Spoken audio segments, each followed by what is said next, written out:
साथीहरू फेरि पनि म पकेट बक्स बोकेर ज्येष्ठ नागरिक पार्कमा आइसकेको छु। अलिकति स्वास्थ्यले खराब जनाएको थियो र म बिहिबार शुक्रबार शनिबार चाहिँ उपस्थित हुन सकिनँ। आफै पकेट बक्स चलाउने आफै बिरामी भनेर चाहिँ भन्नुहुन्छ। अब के गर्ने, हालत खराब त त्यसै पनि हुँदो रहेछ। हाम्रो यो गार्डनको लागि हाम्रो नानाले यो फुल स्पोन्सर गर्नुभएको थियो र अब यहाँनिर काम धमाधम सुरु भइसकेको छ। साथीहरू तपाईँहरू पनि उपस्थित भइदिनु होला। भ्याउने जति सबैजना साथीहरू आइदिनु होला। नेपाल बनाउने, आफ्नो मातृभूमि बनाउने, आफ्नो देश बनाउने काम भइरहेको छ।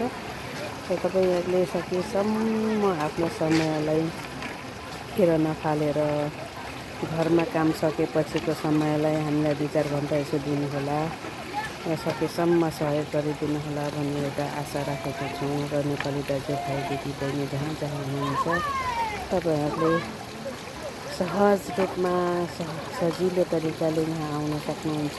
एकअर्काप्रति चिनाजानी गर्न सक्नुहुन्छ। मेरो हप्ता साम्पाङको यहाँ एकदम परिकल्पनालाई गोपाल दाइले सिचाउनु भएको छ र गोपाल दाइले सिचाउने क्रममा हामी पनि यहाँनिर उपस्थित भएर यो सिचाउने क्रममा हामी पनि लागि परेका छौँ। यसरी र आफ्नो आफ्नो काम आफूले सकेको कामहरू चाहिँ यहाँनिर पसिना निकालिएको छ।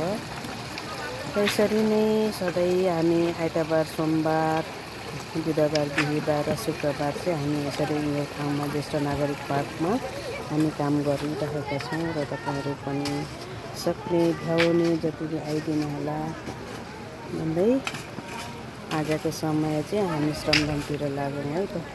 जय श्रमदान, जय हर्क साम्पाङ, जय देश, जय